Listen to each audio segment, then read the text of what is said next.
Let's be honest, our social world can feel, well, pretty chaotic, right? A total mess of connections and cross signals.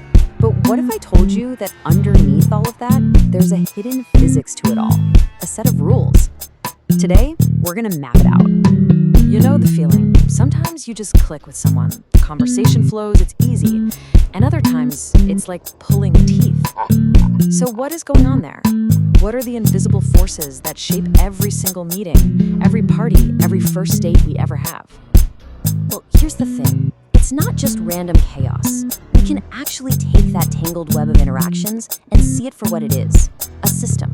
A system with a clear set of principles that are always at play, whether we notice them or not. And at the heart of this system, there are three fundamental elements. They're mostly unspoken, but they are constantly shaping our reality. Okay, so let's break it down. We're talking about three core things here. First, there's space. Yep, the literal distance between us. Then you've got time, which is all about the pacing of our interactions. And finally, the signals our bodies are constantly sending out. Think of these as the building blocks of our entire social universe.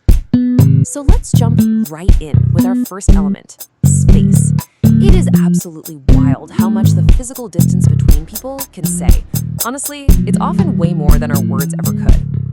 There's actually a technical term for this. It's called proxemics, and it's basically the science of our personal space bubbles. Those invisible zones we all carry around with us that kind of dictate our comfort, intimacy, and even power dynamics.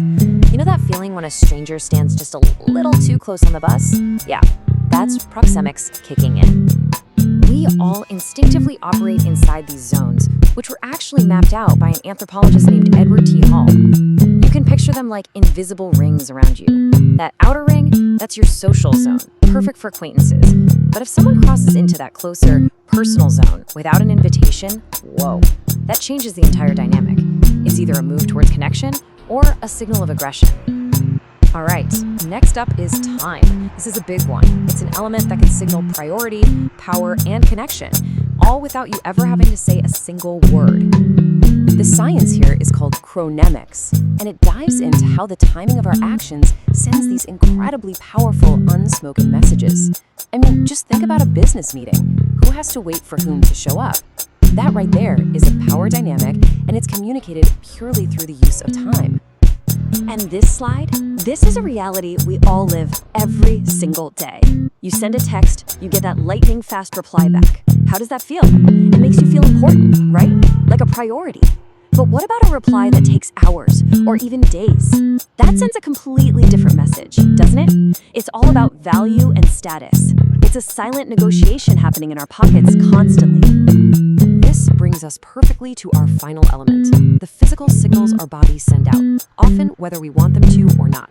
These are the tells, the little clues that reveal what we're really thinking and feeling. The science behind all this is called kinesics, and it covers everything, from your posture and your hand gestures to those nearly invisible facial expressions that can totally betray your true feelings, even when your words are trying to hide them. A psychologist named Paul Ekman was the pioneer in studying these things called microexpressions. And what he found was incredible. They often just leak out when people are trying to conceal how they really feel. It gives us this momentary, totally unfiltered peek into their genuine emotional state. So, listen, this is the key takeaway.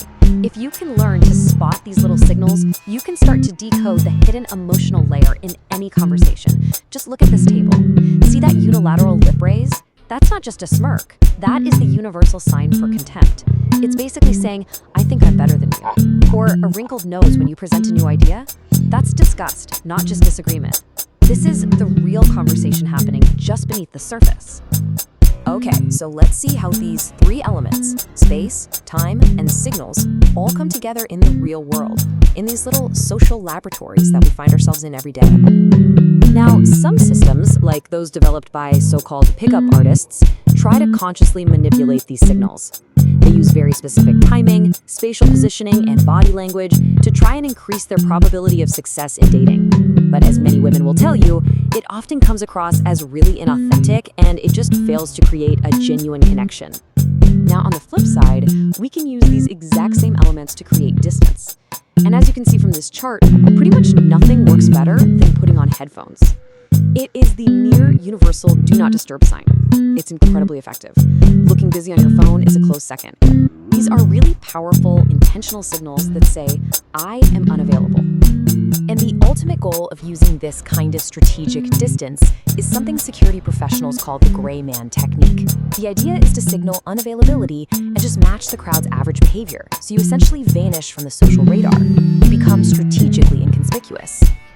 So it's one thing to observe these forces in other people, but the final and honestly most powerful step is learning how to manage them within ourselves. This is where a really powerful tool called psychological distancing comes in. It's this ability to shift from being stuck inside your feelings, just stewing on them, to reflecting on them constructively, almost like you're an outside observer watching a movie. And you want to know the simplest way to do it? Just ask yourself this one powerful question. It's an incredible mental hack. It instantly shifts your perspective and helps you prioritize what's actually important over your immediate raw emotions. Here's a simple 3-step guide to actually put this into practice. First, just change your language. Instead of asking, what should I do? Ask, what should you do? Right away, that creates an observer's view. Then from there, actually writing it down solidifies it. You're basically coaching yourself with the same wisdom you'd offer a friend. You become your own best advisor. You see, by understanding this unseen physics of our social lives, you gain a whole new level of awareness. You stop being just a character who is reacting to the story, and you actually become its author. So the real question is, now that you know the rules, what story are you going to choose to write?